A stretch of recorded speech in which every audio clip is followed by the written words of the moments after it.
तो इसलिए हम कहना चाहते हैं इस सरकार को अब हटाना है। और यहाँ तक कि आप रोजी आप देख रहे हो, जो यहाँ जो प्रत्याशी है सुन ही रहे हो, उनके बारे में तो जान ही रहे हो, हर बार जगह बदल देते हैं। सच ये 17 में इनका बेटा लड़ा था बलिया, और फिर 19 में भी कहीं, 22 में बनारस, और अब आ गए यहाँ। के बारे में तो जानते ही हम क्या क्या बोलते थे। और ये सही है, इनके पिताजी जो कैंडिडेट हैं, इनके पिताजी दिल्ली में, क्योंकि यहाँ उत्तर प्रदेश में तो कोई सुनता नहीं है, दिल्ली में बैठ करके अपने समाज, खैर हम जानते हैं कि इनका समाज सामान्य समाज है, राजदार समाज है, मेहनत मजदूरी करने वाला समाज है, तो उसको बेचने का काम दिल्ली में बैठ करके वहां से पैसा लेने का काम करते हैं। हर चुनाव वो पता ही नहीं, अभी थोड़े दिन पहले आपको याद होगा, 1 साल पहले उत्तर प्रदेश के मुख्यमंत्री के लिए क्या कह रहे थे, चल सन्यासी मंदिर में और मठ में रहते हैं, कह रहे थे। सब लोगों ने सुना है। तो ये रुपया समझ लो, इनको 1 रुपया गपचे वाले रुपया तो समझ ही गए हो। और यहाँ तक कि और बेटा जो चुनाव लड़ रहा है, तो बाप तो 1 नंबर ही है और बेटा है 10 नंबर। समझ लो, ये 1 रुपया है, पीले गपचे वाले 1 रुपया, इनसे बचना है। और ये राजीव राय है, समाजवादी पार्टी के प्रत्याशी, इंडिया गठबंधन के प्रत्याशी। बताइए, 10 वर्ष से ये दलित रहने के नहीं कर सेवा ही कर रहे हैं, सबकी मदद कर रहे हैं, जो पहुंचता है उनकी मदद कर रहे हैं। और हमको कहेंगे ऐसी मदद करनी है, और जब यहाँ से सांसद बन जाओ और ज्यादा मदद करनी है। और फिर हम लोगों ने और इंडिया गठबंधन ने अब इस चुनाव के बाद से भारतीय जनता पार्टी यहाँ से जाएगी और इंडिया गठबंधन की इस देश में सरकार बनेगी। और फिर उसके बाद फिर उत्तर प्रदेश की सरकार भी जाएगी, उत्तर प्रदेश की भी सरकार जाएगी।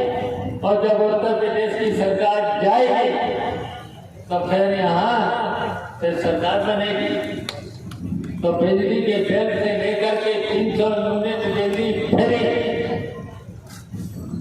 ये तो हो गई है। ये भारतीय जनता पार्टी को तो लोग नहीं कर पाए। और आप सब लोग जानते हो, चाहे नेताजी की सरकार रही हो, तो नेताजी ने जो भी वादा किया था वो पूरा किया। अखिलेश यादव ने जो भी वादा किया था वो पूरा किया और जो भी काम किया। बताइए, लैपटॉप दिया अखिलेश यादव ने, सभी वर्ग के लोगों को दिया था, सभी वर्ग। और यहाँ तक कि कक्षा 12 तक की फीस की चुंगी को भी माफ किया था। ये सब काम किया है। और कक्षा 12 तक की लड़के लड़कियों की फीस माफ, और कक्षा 12 के बाद अगर कोई लड़की पढ़ना चाहे तो 30,000 रुपये उस लड़की को भी ये थे, जैसे अपनी पढ़ाई करे। और पढ़ाई के साथ साथ अगर पढ़ाई नहीं करती है तो अपना निजी कोई भी, चाहे शादी में खर्च कर ले, चाहे अपने व्यक्तिगत खर्चा कर ले, ऐसे कानून बना करके दिए थे।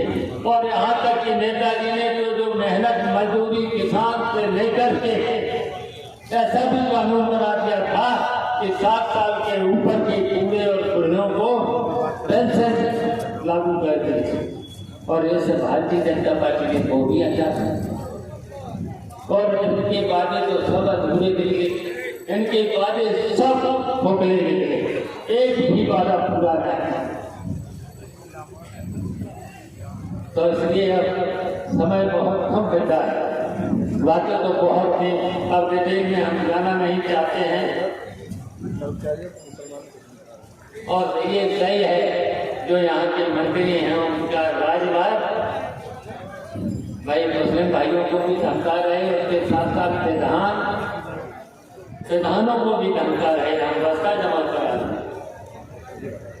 इनके तो कल कंप्लेंट करनी है, कंप्लेंट करने हैं। अगर कहीं पर मंत्री लोग यहाँ पर धमकाने का काम करेंगे तो हम तो कहेंगे आयोग से शिकायत करेंगे और कहेंगे कि भाई ऐसे लोगों को फिर चार में और जिले में नहीं, अपने लखनऊ में अपने पार्टी का या पार्टी कार्यालय में रहे या जो कार्यालय मिला है वहाँ रहे, लेकिन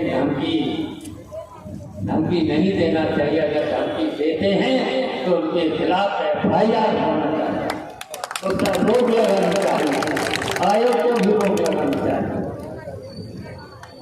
तो ये हमारे पीछे कहेंगे, राजीव राय से भी कहेंगे ये कंप्लेंट कल जरूर हो जाना चाहिए। और देखिए आपने तो 8 महीने पहले उस समय भी कितनी विषम परिस्थितियां थी और विषम परिस्थितियों में हमारे आने के बाद आप डरे नहीं थे, उत्पीड़न भी आपका हुआ था। और जहां जहां अभी भी हम बधाई देना चाहते हैं, धन्यवाद देना चाहते हैं संभल के लोगों को, बधाई के लोगों को, मैनपुरी के लोगों को भी हम बधाई देना चाहते हैं। उत्पीड़न किया गया, मतदाताओं को धमकाया गया और वहां पर पुलिस प्रशासन के द्वारा तब भी वहां के लोगों ने वहां पर लाठी भी पड़ी, लेकिन जितनी भी लाठी पड़ी उसके बाद भी उन्होंने जम के वोट डालने लगा। मैंने यहाँ पर भी देखा था, हम तो कई जहाँ पर मुस्लिम बस्तियां थी, हम तो हर कस्बे में आपको पता ही है 2-2 बार गए थे। यहाँ पर भी रेड कार्ड और पीला कार्ड दिया गया। जब रेड कार्ड पीला कार्ड किया तब चिंता मत करना, मैंने कहा था चिंता मत करना, हम भी यहीं रहेंगे और हम रहे यहाँ पर 7 दिन रहे और 7 दिन रह करके हमारी बात को मान करके, समाजवादी पार्टी के नेताओं की बात को मान करके, अखिलेश यादव की बात मान करके, तो अब तो और विषम परिस्थितियां हैं, अब तो और विषम परिस्थितियां हैं कि भारतीय जनता पार्टी के लोग समझ चुके हैं आपकी बात। अब तो समाजवादी पार्टी जो गठबंधन, इंडिया गठबंधन की सरकार बनने वाली है, तो ये और भी षड्यंत्र कर सकते हैं।